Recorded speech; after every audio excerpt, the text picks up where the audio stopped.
السلام علیکم ویورز، میرا نام عطاءالرحمان اور آپ دیکھ رہے ہیں عطا بخاری یوٹیوب چینل۔ قرآن کریم کی مسلسل ایکسپوزیشن کے سلسلہ میں آج ہم سورہ آل عمران کی آیت نمبر 5-7 کی ایکسپوزیشن کریں گے۔ تو اس سے جو پہلے آیت تھی 5-6، اس کے اندر کفر کرنے والے لوگوں کی بات کی جا رہی تھی، جن لوگوں نے اللہ کے قوانین کا انکار کیا اور پھر اس کی وائلیشن کی، تو ان کی بات کی جا رہی۔ تو ان کے متعلق تو کہا گیا کہ ان کے لیے اس دنیا میں بھی عذاب ہے اور آخرت میں بھی عذاب ہے، اور ان کے لیے کوئی مددگار نہیں ہوگا۔ اس آیت کے اندر ایمان لانے والے اور صحیح کام کرنے والے ان لوگوں کی بات کی جا رہی ہے کہ ان کے ساتھ کیا معاملہ ہوگا۔ شروع کرتے ہیں۔ وَأَمَّا الَّذِينَ آمَنُوا وَعَمِلُوا الصَّالِحَاتِ، یہاں پر دو چیزیں کہی جا رہی ہیں، ایک ہے آمنو، ایمان لائے، اور دوسرا کیا ہے وعاملوا الصالحات، اور انہوں نے صلاحیت بخش کام کیے۔ اس کا ٹرانسلیشن ہوگی کہ جو لوگ ایمان لائے اور انہوں نے صلاحیت بخش کام کیے۔ تو یہ ایمان لانا کیا ہے؟ اس میں جو پہلی چیز کہی جا رہی ہے، ایمان لانا یہ ہے کہ اپنے ذہن سے، اپنے دماغ سے جو بھی غیر قرآنی تصورات ہیں، عقائد ہیں، مذہبی قوانین ہیں، وہ سب کے سب نکال دینا، اور پھر اللہ کے قوانین کو سمجھ کر ان کے اوپر ایمان لانا، یہ ایمان کہلاتا ہے۔ ایمان جو ہے یہ اللہ کے قوانین کو سمجھے بغیر آ ہی نہیں سکتا، کیونکہ ایمان کا تعلق انسان کے کوگنیٹو پروسیس سے ہے، انسان کے سوچنے سمجھنے کی صلاحیتوں سے ہے۔ ہم قرآن کو قرآن کے الفاظ کی روح سے سمجھ سکتے ہیں، اور تو کوئی ذریعہ نہیں ہے۔ تو یہ کوگنیٹو پروسیس ہے نا، اس کے اندر تو عقل و فکر کا استعمال ہوگا، تو تب ہم جانیں گے کہ ان الفاظ کے یہ میننگ ہیں۔ اللہ نے یہ کہا ہے، جب اللہ کے جتنے بھی اس کے قوانین ہیں قرآن کے اندر، جتنے بھی ضابطے ہیں، ان کو ہم عقل و فکر کی روح سے سمجھ لیں گے تو پھر ہی ایمان لا سکتے ہیں نا۔ بلا سوچے سمجھے اگر آپ کہتے ہیں کہ میں اللہ پر ایمان لایا، یہ اللہ کے نزدیک قابل قبول نہیں ہے، کیونکہ آپ کو پتہ ہی نہیں ہے کہ اللہ کے قوانین اور ضابطے کیا ہیں۔ اللہ تو سامنے نہیں ہے، تو سامنے کیا ہے؟ اس کے قوانین، وہ کہاں پر ہے؟ اس کی کتاب کے اندر، قرآن کے اندر۔ اس سے باہر اللہ کے قوانین نہیں ہیں۔ تو اس کتاب کے اندر جو کچھ بھی کہا گیا ہے وہ یا تو اس کے قوانین ہیں، یا ان قوانین کو سمجھانے کے لیے گزشتہ اقوام کے حالات اور واقعات وہ بھی بیان کیے گئے کہ فلاں قوم نے صحیح روش اختیار کی، وہ کامیاب ہوگی، فلاں قوم نے اللہ کے فلاں قانون کی خلاف ورزی کی، وہ تباہ ہوگی۔ تو یہ سمجھ کر ایمان لانا ہے۔ تو اس طرح سے جب ہم ایمان لائیں گے تو یہ ایمان قابل قبول ہوگا۔ اور اس ایمان کو لانے میں جو سب سے بڑی رکاوٹ ہے وہ کیا ہے؟ وہ ہے دماغ کے اندر، انسانی ذہن کے اندر غیر قرآنی تصورات، عقائد، نظریات کا ہونا۔ جب تک وہ ہیں قرآن کریم سمجھ نہیں آ سکتا، کیونکہ جب ذہن پالوٹڈ ہوگا اس کے اندر قرآن کی صحیح تعلیم نہیں آئے گی، صحیح روشنی نہیں آئے گی۔ تو صحیح روشنی تو اسی وقت آئے گی نا کہ جب آپ اپنے دماغ کو غیر قرآنی تصورات، عقائد، نظریات سے پاک اور صاف کر لیں گے۔ قرآن کریم اس کو تطہیر کا عمل کہتا ہے، پیوریفیکیشن کا عمل کہتا ہے۔ تو جب تک یہ نہیں ہوگا اس وقت تک ہم قرآن کی کسی بھی چیز کو نہ سمجھ سکتے ہیں۔ ظاہر ہے جب سمجھ نہیں سکتے تو پھر ایمان بھی نہیں لا سکتے۔ تو یہ ہو گیا آمنو۔ اور وعاملوا الصالحات کیا ہے؟ کہ صحیح کام کرنا، وہ کام جو صلاحیت بخش ہو، جس سے ہماری تعمیری صلاحیتوں میں نکھار پیدا ہو، ہماری کردار سازی ہو۔ وہ ویلیوز جو قرآن کے اندر بیان کی گئی ہیں ان کو ایڈاپٹ کرنا، ان کو ایڈاپٹ کر کے اپنے نفس کی تربیت ان ویلیوز کی روح سے کرنا۔ اس سے پھر کیا ہوگا کہ ہماری سوچ تعمیری ہوگی، مثبت ہوگی، ہم صحیح سوچنے کے قابل ہو سکیں گے۔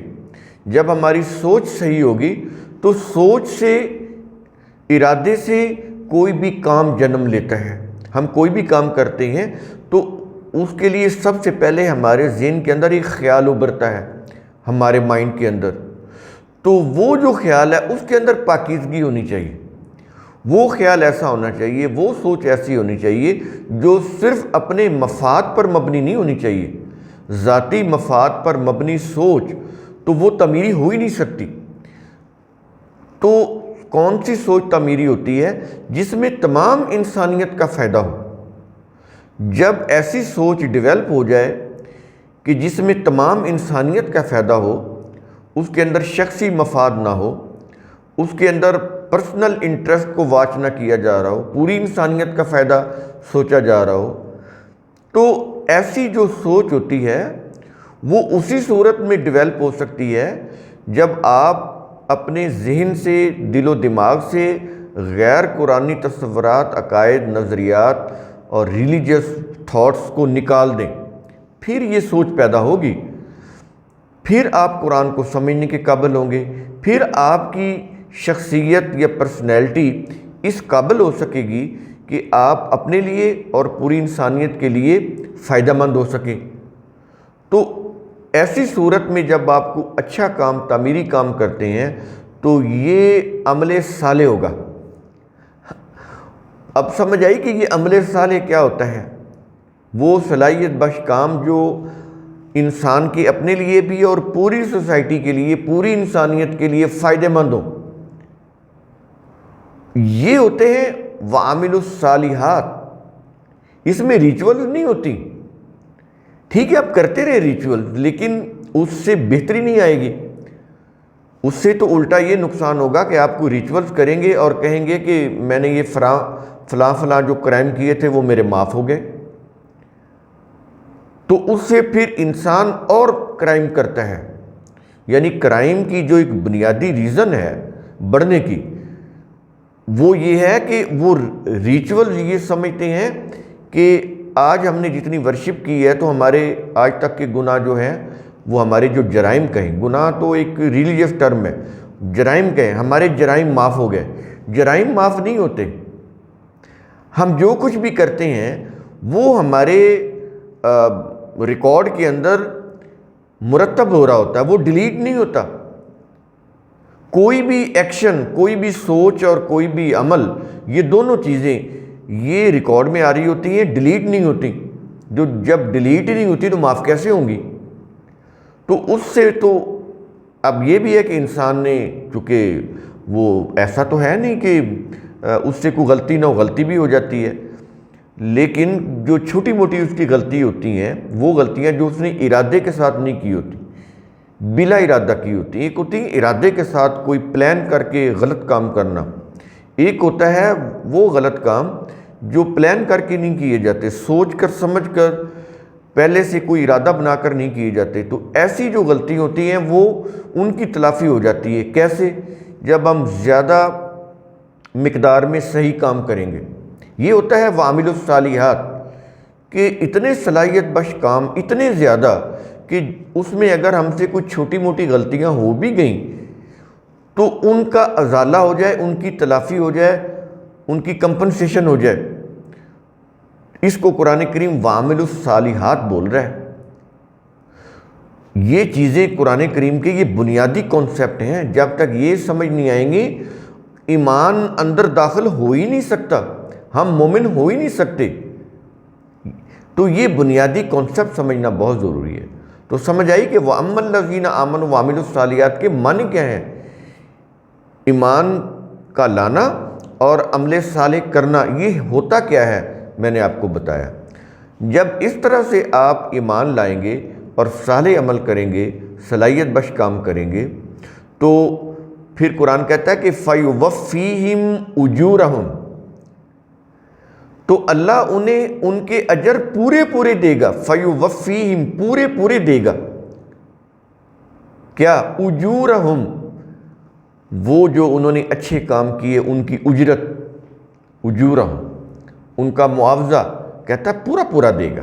یہ اجر کا مطلب اسی سے اجرت ہے۔ آپ کوئی کام کرتے ہیں نا، آپ کہتے ہیں میں نے 8 گھنٹے کام کیا، اس 8 گھنٹے کی اجرت یہ اتنے روپے بن گئی، یہ وہ اجر ہے جو ریکارڈ ہو رہا ہوتا ہے۔ آپ کا کوئی بھی سوچ، ارادہ، عمل وہ ریکارڈ ہو رہا ہوتا ہے، اس کے مطابق آپ کا اجر بھی ریکارڈ ہو رہا ہوتا ہے کہ اس کے اوپر اتنا اجر۔ تو کہتا ہے وہ پورا پورا دیا جائے گا، اس میں کوئی کمی نہیں ہوگی۔ بلکہ اس میں تو ایک معاملہ یہ کیا اللہ نے کہ جو بغیر کسی ارادے کے بھول چوک سے ہم سے غلطیاں ہوتی ہیں، کوئی غلط کام ہو جاتا ہے تو اس کا ازالہ ہو جاتا ہے عمل صالح کی روح سے، کہ وہ اتنے زیادہ ہوں کہ وہ چھوٹی موٹی جو ہماری غلطیاں ہیں ان کا ازالہ ہو جائے، یعنی اتنے بڑے صحیح کام جو چھوٹے موٹے غلط کاموں کو دبا دیں، ان کے اوپر غالب آ جائے۔ تو کہتا ہے کہ یہ اس کے قانون کی روح سے جو مہلت ہے، اس کے اندر جو چیز ہے کہ ہم چھوٹی چھوٹی چیزوں کے اوپر تمہیں نہیں پکڑتے، یہ ساری چیزیں اس کے اندر آ رہی ہیں۔ یہ نہیں ہے کہ آپ نے چھوٹا سا کوئی غلط کام کیا تو اللہ کا قانون حرکت میں آ جاتا ہے اور اسی وقت وہ عذاب دینا شروع ہو جاتا ہے، بالکل نہیں۔ انسان جب کوئی غلط کام کرتا ہے تو تھوڑی سی اس کو کوئی وارننگ ہوتی ہے، کچھ کو رکاوٹ پیدا ہوتی ہے، پھر اور بڑا وہ نہیں باز آتا، پھر اور کو اس سے بڑا غلط کام کرتا ہے، پھر اور اس کے سامنے کوئی مشکلات آتی ہیں۔ جب وہ تواتر کے ساتھ اپنے برے کام سے ہٹتا نہیں ہے تو اس کے اندر مہلت کا وقفہ چلتا رہتا ہے، لیکن جب وہ ختم ہو جاتا ہے مہلت کا وقفہ تو پھر وہ الساعت آ جاتی ہے یکدم، پھر اس کو سنبھلنے کا موقع نہیں ملتا۔ تو اس کے لیے تو اس کے پاس بڑا وقت ہوتا ہے کہ وہ اپنے آپ کو صحیح کر لے۔ تو یہ چیز ہے فَيُوَفِّيهِمْ أُجُورَهُمْ۔ تو یہ چھوٹ بھی دی اللہ نے جو بھی میں نے آپ کو بتائی، اور اس کے ساتھ یہ بھی کہہ رہا ہے کہ جو بھی تم اچھا کام کرو گے اس میں تو کمی نہیں ہوگی، وہ تو اس کا تو اجر تمہیں پورا پورا دیا جائے گا۔ اور آگے وَاللَّهُ لَا يُحِبُّ الظَّالِمِينَ، اور اللہ ظالمین کو پسند نہیں کرتا۔ یہ ظالمین کون ہوتے ہیں؟ ظالم کی جمع ظالمین۔ ظالم وہ ہوتا ہے کہ ایسا کوئی کام کرے جو نہیں کرنا چاہیے، جس سے اس کی اپنی ذات کو بھی نقصان پہنچ رہا ہو اور باقی سوسائٹی کو بھی نقصان پہنچ رہا ہو، ایسے لوگ ظالمین ہوتے ہیں۔ ظلم کیا ہوتا ہے کہ جو چیز جہاں پر ہونی چاہیے، کوئی شخص اس چیز کو وہاں سے ہٹا کے یا تو اس کے مقام سے بہت بلند کر دے یا اس کے مقام سے بہت نیچے گرا دے، تو ایسا کرنے والا ظالم ہوتا ہے، اور ایسا کام جو ہوتا ہے وہ ظلم کہلاتا ہے۔ تو ایسا کام کرنے والے قرآن کریم ان کو ظالمین بول رہے ہیں۔ ہمیں یہ نہیں کرنا چاہیے۔ کرنا کیا چاہیے؟ جو اللہ کے قوانین ہیں ان کو سمجھیں، اور اس وقت سمجھ آئیں گے جب ہم اپنے ریلیجس عقائد، بلیفز اور وہ جو ریلیجس جو ریچولز کی چیزیں ان کو ایک طرف کر دیں، خالص اپنے ذہن کو کر کے، پیوریفائی کر کے، صاف ستھرا کر کے اپنے ذہن کو، اپنے دماغ کو اللہ کے قوانین کو سمجھنے میں لگائیں۔ جب وہ انڈرسٹینڈ ہو جائے تو پھر ان کے اوپر عمل کریں۔ صرف انڈرسٹینڈ کرنا، اس سے کچھ حاصل نہیں ہوگا جب تک آپ اس کے مطابق اپنی شخصیت کو نہیں ڈھالیں گے، اس کے مطابق عمل نہیں کریں گے۔ تو جب ایمان اور عمل اس کے اندر جب یوں کہہ لیں آپس میں ایک جوڑ پیدا ہوگا، کنیکشن پیدا ہوگا کہ جو ایمان رکھا ہے پھر اس کے مطابق عمل بھی کرنا ہے، تو اس سے پھر کیا ہوگا کہ جو کچھ بھی ہم صحیح کام کریں گے اس کا پورا پورا معاوضہ ملے گا، اس دنیا میں بھی اور آخرت میں تو پھر وہ فائنل ملے گا معاوضہ اس کا۔ وہ تو پھر ایسی زندگی ہوگی کہ جس میں پھر کبھی دوبارہ جو ہے انسان جو ایک دفعہ جب جنت میں، جنت کی زندگی میں، جنتی معاشرے میں جب داخل ہو جائے گا، پھر نہ اس کو کوئی دھوکہ دے سکے گا، نہ اس کے اوپر کوئی مصیبت طاری کر سکے گا، وہ تو پھر پرماننٹ ایٹرنل لائف ہے وہ۔ تو کہتا ہے کہ یہ چیزیں اسی دنیا کے اندر تم نے ٹھیک کرنی ہے، کوئی ایسا کام نہیں کرنا جو ظلم پر مبنی ہو، کیونکہ اللہ جو ہے وہ ظالم لوگوں کو پسند نہیں کرتا، ظالم قوم کو پسند نہیں کرتا۔ ہم جتنے بھی لوگ ہیں وہ ظلم کر رہے ہیں اپنے اوپر بھی اور اپنے معاشرے کے اوپر بھی۔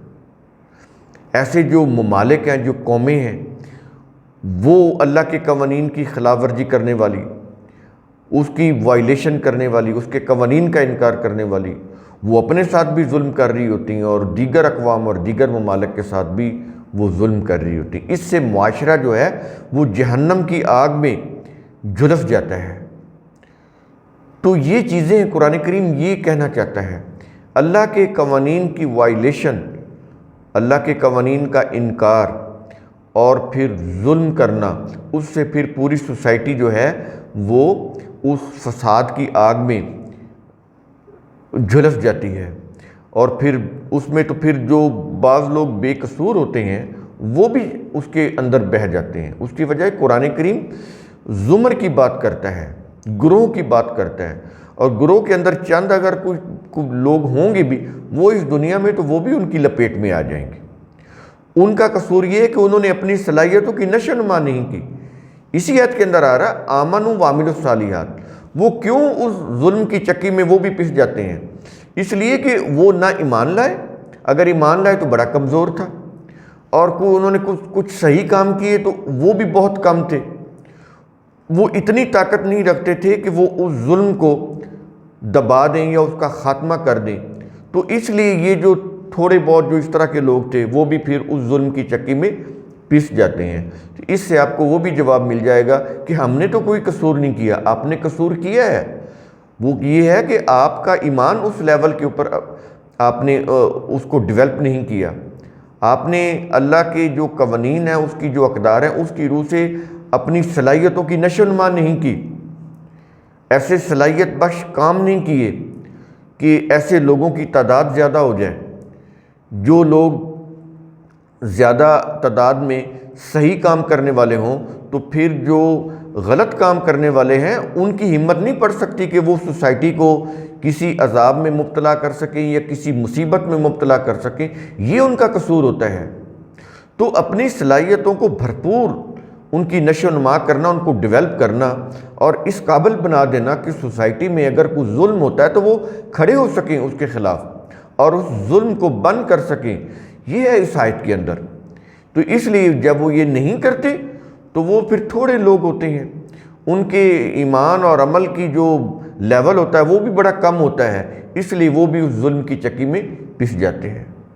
یہ ہوتی ہے چیز۔ تو قرآن کریم کا اصول ثم تتفکروا، اس کی روح سے آپ خود بھی سوچا کریں، سمجھا کریں، غور و فکر کیا کریں۔ شکریہ۔